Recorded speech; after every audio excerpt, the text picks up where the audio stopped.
Hi, magandang araw. Last time, ginawa natin yung first page dito. May dinagdag lang ako dito. Gumawa ako ng table of contents here. It depends lang po sa inyo kung paano nyo ipipresent yung table of contents nyo. And then, nilagyan ko din yung technical description. And then dito, nagdagdag din ako ng grids.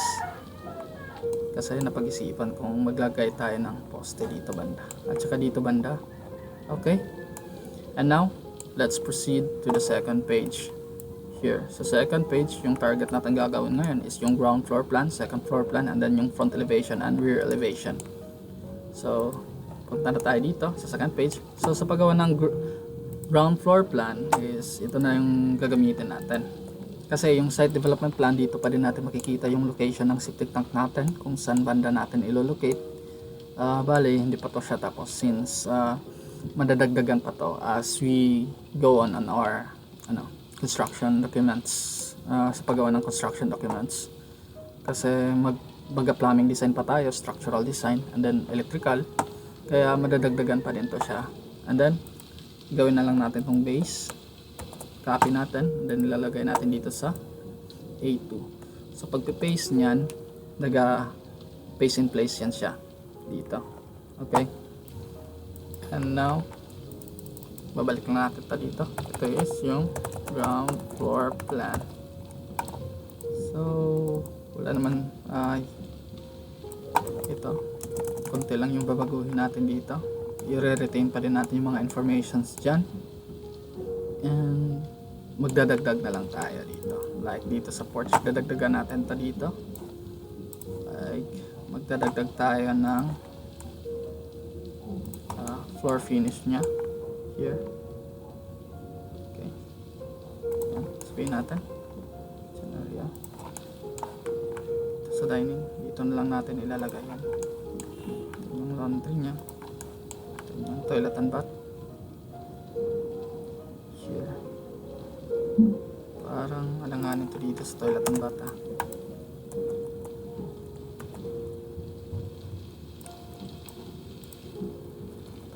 ito konti.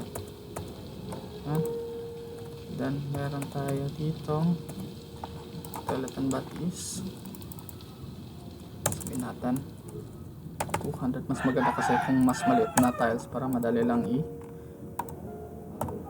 layout dito, daling ilatag.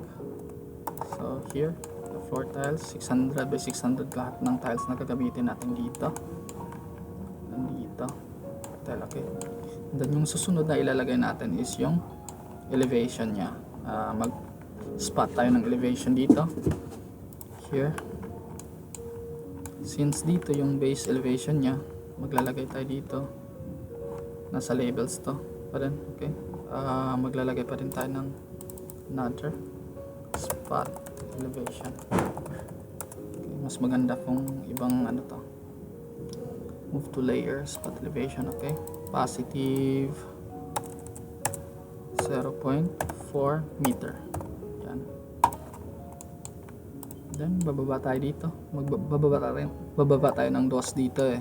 So ito, instead of 0.4, 0.35 na to dito. So madaling makita kung may drop siya sa slab natin.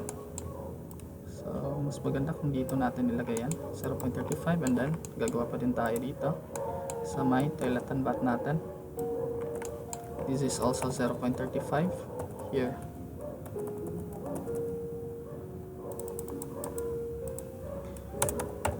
Ingatan nyo lang yung paglalagay ng maraming information dito. Yan, okay na yan, 0.35 meters. And then meron din tayong 0.35 meters dito sa kabila. And then dito pwede tayo maglagay ng optional na lang din to, since alam naman natin tong na to eh. So gagawa tayo ng ito, and then gagawa tayo ng wala kasi dito sa scrapbook natin. Dito gagawa tayo ng hidden na mirror line. Yan, sabihin natin ito pa din, text niya is 6. Okay, text, ganyan lang. And then dito gagawin natin hidden to siya dito. Wala tayong stroke. Yan. Dito sa stroke hindi natin ma-off yan kasi meron talaga yan dyan. Gawin na lang natin transparent yung stroke nya. Okay. Ito siselect natin stroke and then gawin natin transparent yan para mawala. Okay, meron tayong label text dito and then save that one. Tapos i-save yan, punta tayo dito sa conduct. Dito, balik tayo dito and then meron na tayo automatic dito and maglalagay tayo ng labels. Pwede din to. Since itong model na to nakapangalan na to agad eh. Yan. Component definition, meron tayong lavatory dito. Ganun lang. Yan, pwede natin lagay dyan. Di kaya sa pagpangalan dito, pwede din ganun. Yan. Okay, water closet.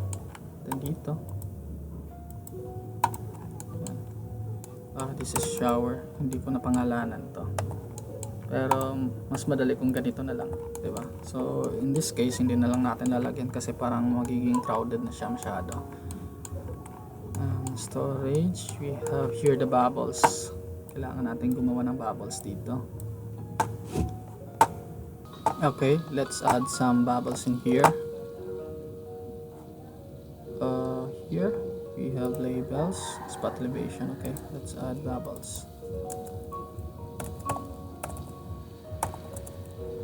Here and then here we got window 1.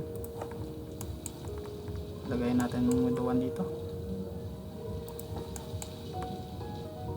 Here. Mas maganda kasi pag yung window natin is meron tayong seal height agad dito. Gagawa na lang tayo ng video para ma-automatic natin to. To automate this one, we need dynamic components, kaso nga lang hindi natin nagawa ito, kaya babalik tayo dito and then copyhin natin to here, then gagawa tayo ng linya here, line. I think yung stroke nya, bago natin yung stroke nya.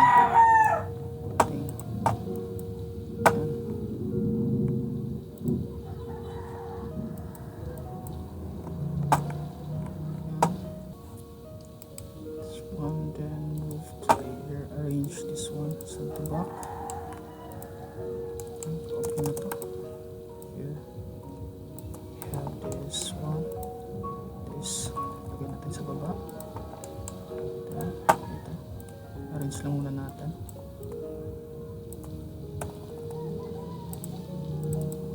Right here. This one is 6. Okay.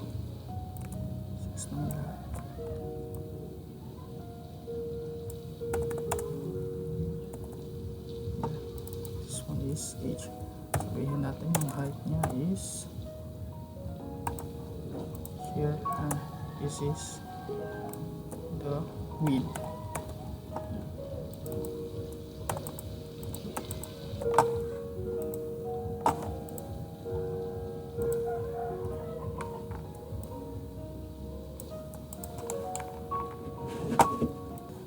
Here 900 and let's add another one in here, and on the other side we don't have any. This will be our window 1 and then window 2 in here. Let's add a window 2 here. This one is window 2.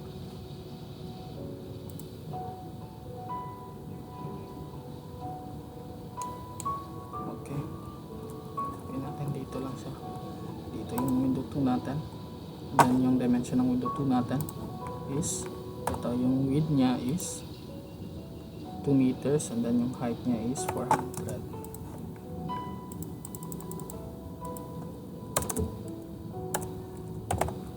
And then the width is 2 meters. Okay, this will be the window 2 here. And we have a window 3 here. So nasa tamang layer naman tayo, di ba? Bubbles, okay.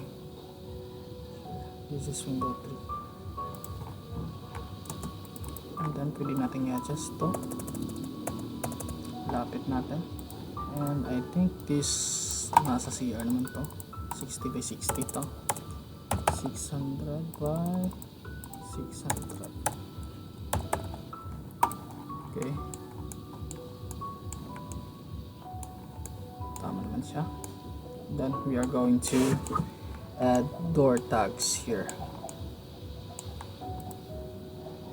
Okay, nasa bubble tayo. Then yung door tags. Yung door 1 natin is ito. The height is 21 and 900. Tama na yan. And yung door 2 natin is ito. Door 2 natin, titingnan lang natin doon. The opening of our door 2, hindi natin isasama yung hamba. Ito lang, 800. The height is 21. This one is 800. Here we have a height 21. Okay, and another one here. This is our door 3. Door 1, door 2, and this is our door 2 also. Okay. Okay. So dito, pwede nyo din namang sukatin to dito. Gamit yung ano, since scaled naman to siya, 2.8, kaya nilalagay natin dyan 2.8. Then here, this is door 3 and this is door 4. Okay. And after that, gagawa tayo dito. Door 4 here. And I think we're done in our ground floor plan. Tapos na siya. Here. Then, kailangan din nating baguhin yung annotation niya. So, sa annotation, babaguhin natin to. Select entities. Okay. Kasi hindi natin sinelect. Annotation. Select entities. Yan yung importance ng level. Kasi, pwede nating may quick selection tayo. Kunwari yung annotation. Kunwari ganyan. Nasiselect na siya agad. Kaysa naman mano-manuhin natin yan dyan. Meron tayong dyan. Okay na yan. And then, gagawa tayo dito. So, yung first na gagawin natin is galing dito. Since nakikita pa rin to sa ground floor, papakita pa din natin yung width ng carport, which is 3 meters. Katapos nyan, dito tayo sa grid na to. And after that, dito tayo sa gitna ng opening. Ito, 1360. Okay. And pagkatapos nyan, since ito, medyo sagabal siya tingnan, di ba? Pwede natin i-coincide yan dito sa ano natin. Wait, saan ang hawa yun? O, wala na. Okay, lalagyan natin to dito sa baba.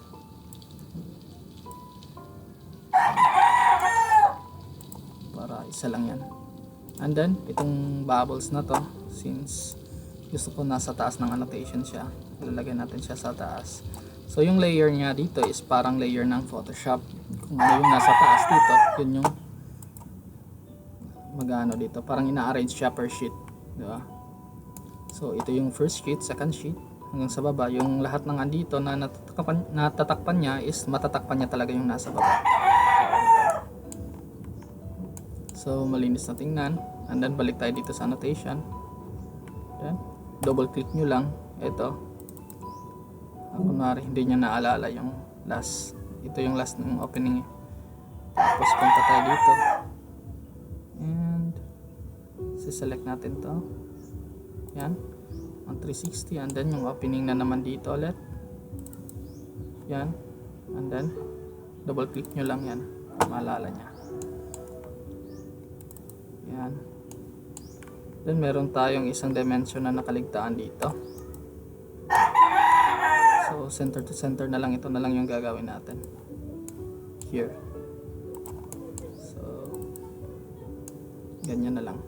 And then yung second dimension natin is susukatin natin ito dito, hanggang dito. And then yung overall dimension ng CR natin. And then ito. So I think pwede nating lagyan ng 2 meters to dito, and ito yung tatanggalin natin. Yan. And then i-adjust natin itong ano na to, kasi maglalagay pa tayo ng isa pang dimension, yung overall dimension. Or pwede lang din namang hindi natin baguhin yun, no? Okay, tanggalin natin to, yung overall dimension dito na lang sa kabila natin ilalagay. So meron na tayong ganito, and then dito sa kabila maglalagay din tayo yung tapos ito, bakit naging this is 2 meters. Yan. And then wala tayong opening dyan, lalagyan natin to, and of course yung center ng opening ito, this is naging 25. Bakit kaya?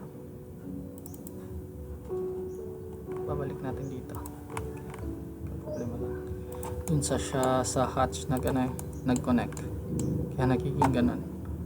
So 250 galing dito, yan ang ano yan, and then sukatin natin to, grid na to, and then dito I think ito hindi na natin kailangan ito sukatin dyan. From there, ito kailangan natin sukatin here, and yung last, then yung setbacks sama na natin yan. Then yung overall, this is 15 meters.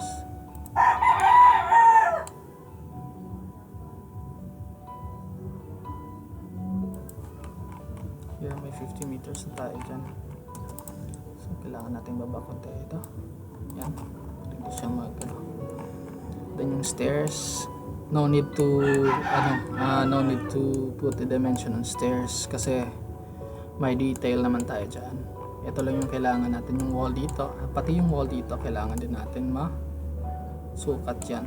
So wala na tayong ibang choice dito, lalagyan na lang natin sa loob.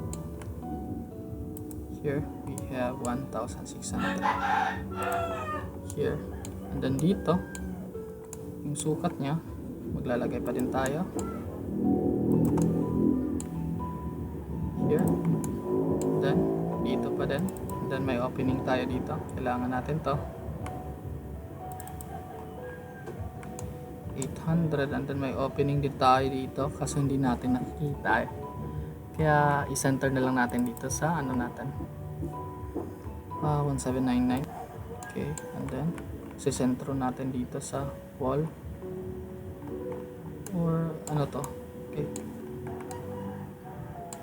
sisentro natin dito sa wall. Okay, pwede na naman natin dayain konti. Tapos nyan is yung opening dito from wall, from the center of the wall may opening tayo dyan, and then opening na naman dito, wag dyan dito banda yan, and then hindi siya nag center dito, gawin natin ganyan para malinis tingnan. Then dito rin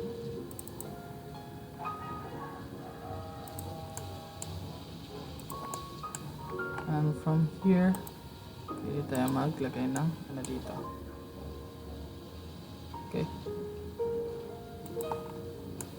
and here last one. And our dimension, I think gusto kong i-edit yung dimension ng annotation natin.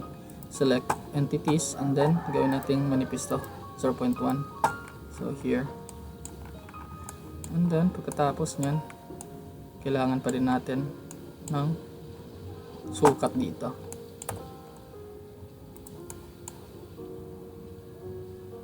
Then yung hatch, kailangan natin tanggalin muna yung hatch para hindi siya sagabal sa pagsusukat natin. So 3 to, ano pa yung kailangan nating sukatin dito, meron na tayo dyan, meron na tayo dito, and then ito, dayain na lang natin to 1,800, tapos ito konti lang naman to hindi kasi natin makonect sa model kaya ganun. this is the ground floor plan. Maglalagay tayo ng overall dimension pa rin dito, or wag na kasi redundant na siya. Meron na tayo dito. Then dito sa kabila, maglalagay pa din tayo ng annotation here, 2 meters, and then ito 57.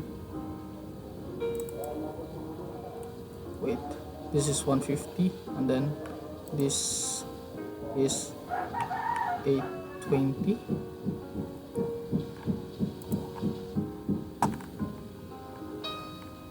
So 800 yan, and then dito is 100, so dapat ito is 900, and this is 1050. Okay, ito yung tama. Katapos nyan,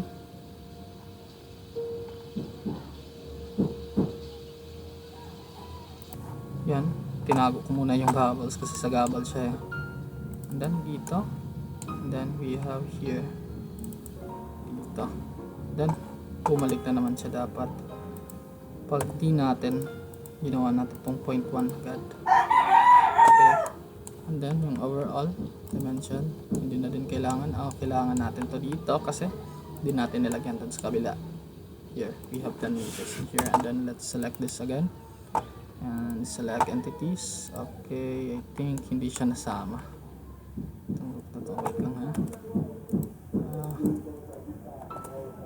So ayan, tapos na natin, and then let's select this one, select entities, and then once again we are going to edit the strokes by 0.1, and okay, here tapos na yung ground floor plan natin. Ito mas maganda kasi yung opening niya, meron tayong dimension agad ng opening dito para pag tingin natin dito sa door 4 alam na ng manggagawa, kasi kailangan din natin yung center to center, yung distance from the wall to the center of the opening para magiging accurate yung paglalagay ng bintana natin. So I think this is the ground floor plan, and now we are going to proceed to the second floor plan. On the second floor plan, yung gagawin lang natin dito is ikakopy lang natin yung ground floor plan. Okay, and then ilalagay natin dito sa kabila here. Katapos nyan, let's delete all unnecessary like the annotation, select entities, and then delete that one, and then the spot elevation, select entities, then yung labels. Okay, delete din natin yan. Gawa tayo dito sa drawing title. Okay, yung labels, no, yan.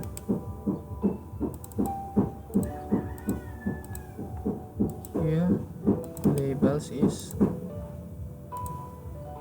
i-delete din natin yung labels, and then yung saan pa yung hatch, I think natin yung hatch dito is di-delete pa din natin, and then yung bubbles, di-delete natin yung bubbles, and itong background di-delete din natin yung background.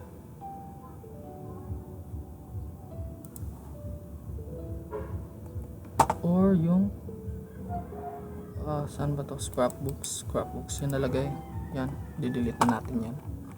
So yung natira is ito na lang, and then itong scrapbook na to kailangan natin delete yan. So wala nang ibang natira kundi ito na lang, and then let's rename this first. This is the second floor plan.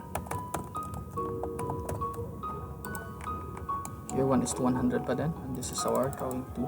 Kalimutan ko yung kabila. Okay lang. So now, sa paggagawa nito ng second floor, select lang natin to, yung viewport natin, and then punta tayo sa SU model, or dito tayo i-right click natin to. Meron tayong scenes. Pwede dyan, or din dito na lang din for the second floor. And now we have the second floor.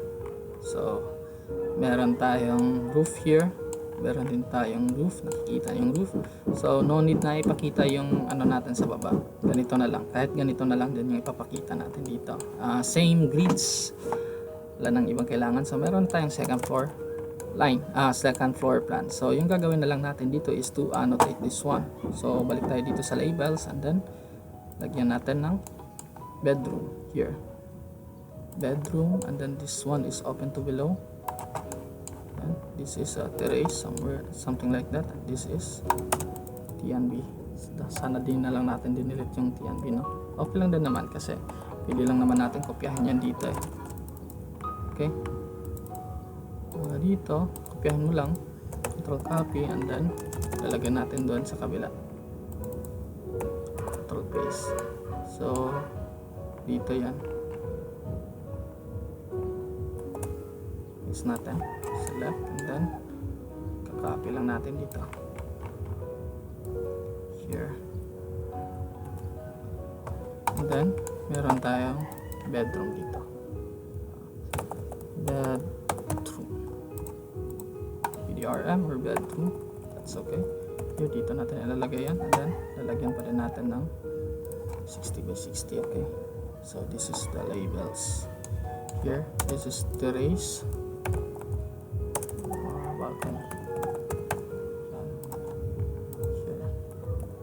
Kahit hindi na yan tiles dyan, and then here open to below,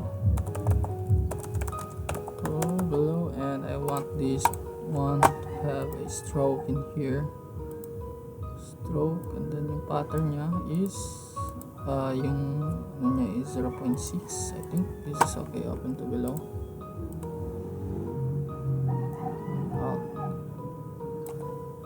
Yan, bibigay tayo ng fill, open to below yan, and then we are going to create a line here with a lightweight.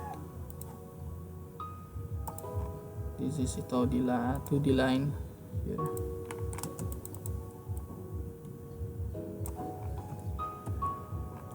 So nasa loob na tayo, and then ito lalagay lang natin to sa arrange, send to back, then make group lang natin to sila kahit nasa label yan. So okay na yan. Meron tayong open to below, meron tayong ganito balcony, then bedroom, and then we're going to spot the elevation for this one. Okay, so titingnan natin yung elevation doon sa floor elevation dito. Punta tayo sa section, and then this is our benchmark 0, and dito is we are going to have 3,400, so 3.4 meters. So if we are going to spot the elevation in here, that is 3.4 meters. So spot elevation, this is positive 3.40 meters. Okay, then ito is 3.35 meters. So gagawa pa tayo ng blow up plan dito sa ano natin, sa toilet and bath natin. So of course may drop din tayo dito sa kabila sa balcony, kaya ilalagay din natin yan dyan, here. Then yung balcony natin,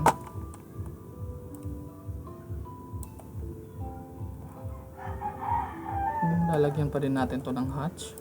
Okay. It's on us. So dito hatch. Okay, nagalaw yung ano, so pwede nyo namang ilock yan para hindi nyo magalaw yan accidentally. Okay, rectangular, dito gagawa tayo ng rectangle, then lalagyan natin yan dito, then balcony. Okay, wala namang iba na. So this is our second floor plan, and now pwede nating ilagay yung detail dito sa roof dito and dito. So sa ngayon wag lang muna natin, magfo-focus muna tayo dito sa footprint, yung ano natin, yung second floor plan ito, and then maglalagay tayo ng annotation here. Okay, same thing, gagawa tayo ng ganito. Wag na dyan kasi yan is nasa baba na yan. So dito na tayo here 700, and then yung opening natin, then ito gusto ko dito, sige dito tayo kukuha.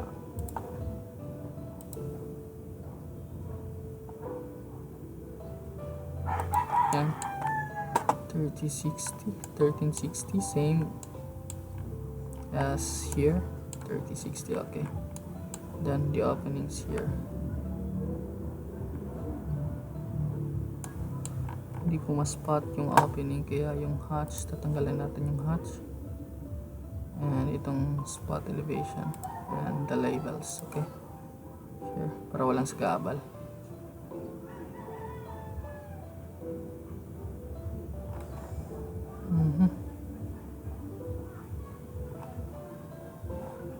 And I think malapit na tayo matapos dito. Nilagyan ko na ng window tags and pati door tags dito. Yung door 3 nakalimutan natin. Lagyan natin ng control copy, and then let's go here. Then control paste. Then move that in here. Meron na tayong door 3 dito. Okay. So, yan. Then, itong line na to for our stairs. 2D lines. Then, let's add a line here. This is the down.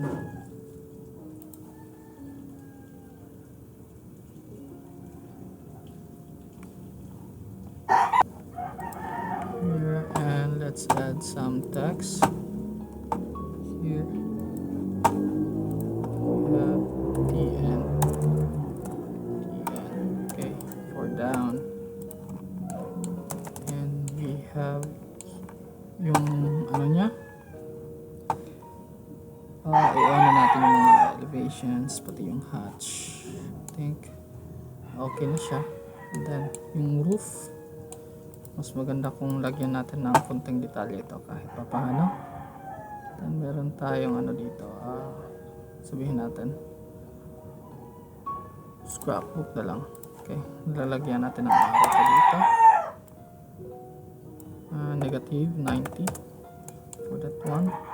Yun. And then lalagyan natin dito sa kabila, and then if i-flip natin, right, then pababa natin konti. Yan, we have arrow there, and then here, this is the roof on.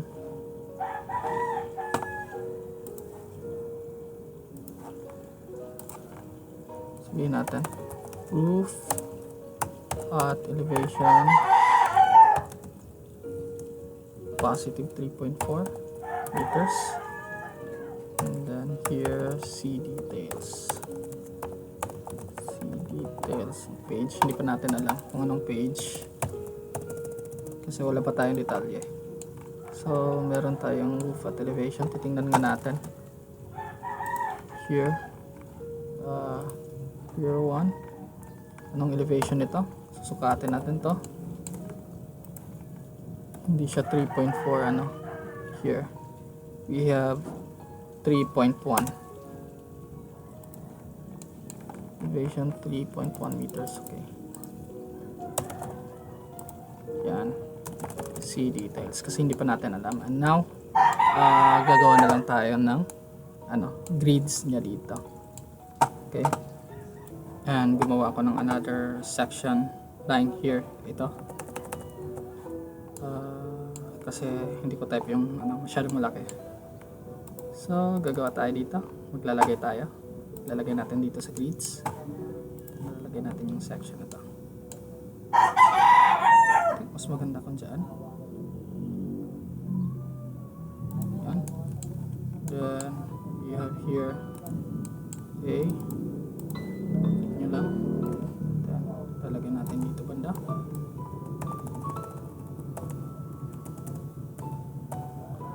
Okay na yan. Okay, so here naglagay tayo ng isa dito, and then maglalagay pa din tayo ng isa. I think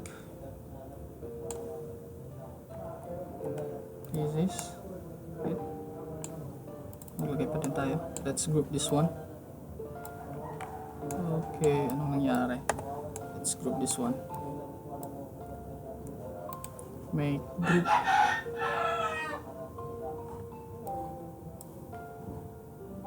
So andito na, tapos na yung grids natin. Ito, wala pa nga lang tayong mga reference sheet dito. Kaya ginawa ko lang munang A4.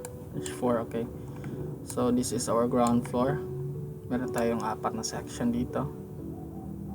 Here. Ganito yung magiging itsura niya. And then dito sa second floor, meron din. Here.